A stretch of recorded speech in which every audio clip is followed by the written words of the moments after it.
Hi, I'm Gareth Kane and welcome to Ask Gareth. The idea here, as always, is very simple. You ask me questions about sustainability or corporate social responsibility and I answer them. The clue's in the name. And the question this time, which is a real humdinger, comes from Cathy, who works for a very large and asset-intensive business. And Cathy's not Cathy's real name. The reason why I'm using a pseudonym is because this question could be regarded as career limiting, but it's a good one. And it's, Dear Gareth, how do I get the Chief Finance Officer on board? Well, Cathy, this is a massive challenge. In fact, a recent survey by the 2 Degrees Network found that getting board members engaged in sustainability was the biggest challenge facing sustainability practitioners. So you're not alone here. The CFO, Chief Finance Officer, is probably the most difficult nut to crack because they have this very laser-like focus on numbers. That is their business.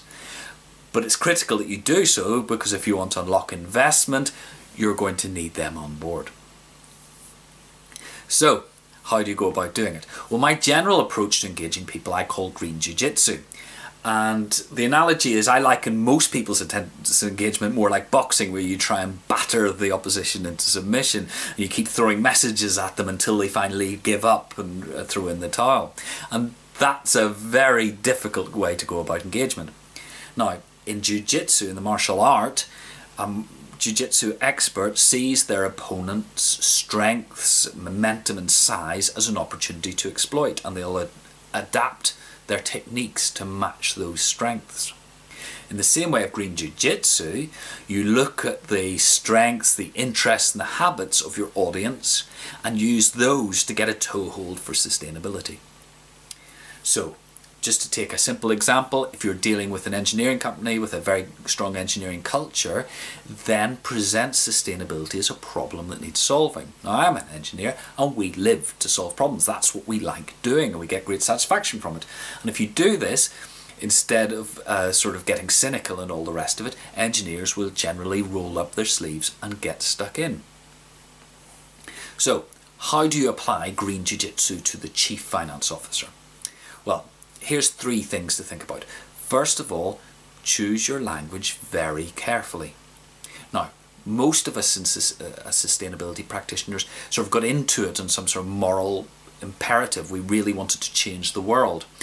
And that's great for us, but the language, all this talk of carbon footprints, of climate sensitivity, of creating shared value, net positive and all the rest of it, may not resonate with your audience the way it resonates with you.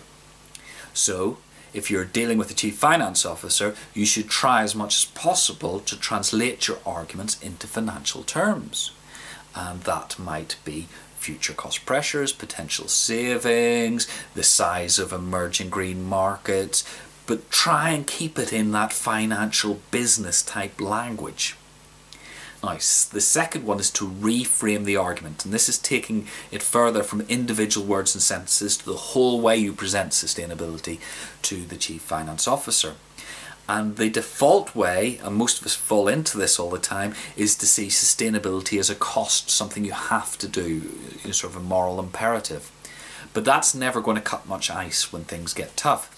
So what you need to do instead is reframe the sustainability away from being cost to being a potential source of profit, and you need to present business as usual as the risky option. So do nothing cannot be an option.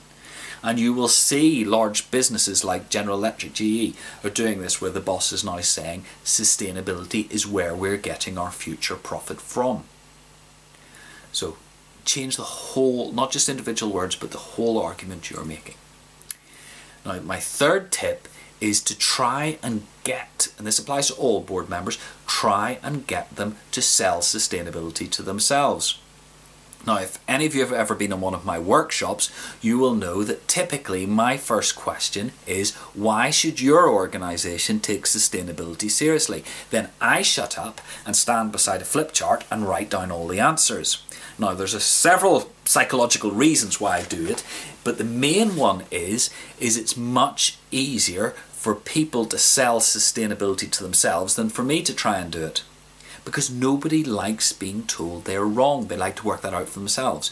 And if you take that to the boardroom level, you can multiply that by a factor of 10. So, you know, a workshop's an ideal opportunity to do it if you can get several board members or in together and get them thinking about this problem. If you can't, a sort of second tier down version of that is the killer question. So you ask questions like, what are we going to do about soaring energy costs? Our biggest customer is asking to phase out a certain chemical. How are we going to respond? Or another example might be our suppliers are really struggling to to provide the volume and quantity of a particular material because of the emergence of other markets. And what are we going to do about it? So instead of you sort of making the case all the time, you try and get the chief finance officer or other board member to work through it themselves. I'm sure you can think more of those sort of killer questions that apply particularly to your business.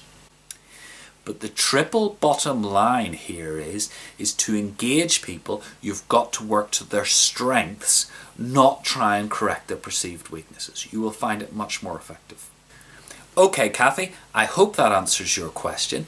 Everybody else, if you have got any thoughts, do disagree, agree with what I'm saying, please throw it all into the comment section below the video here, and I'm more than happy to debate the point as long as the day is long. If you want more of this sort of advice, please go to www.terrainpharma.co.uk and sign up to the Low Carbon Agenda, which is my monthly newsletter. You'll be kept informed of every edition of Ask Gareth into the future, and you will get much more advice, hints and tips as well. And remember, whether you're making small incremental changes in environmental performance or facilitating massive step changes towards sustainability, it all counts. You're making the world a better place and you should be proud of that. Till next time, goodbye.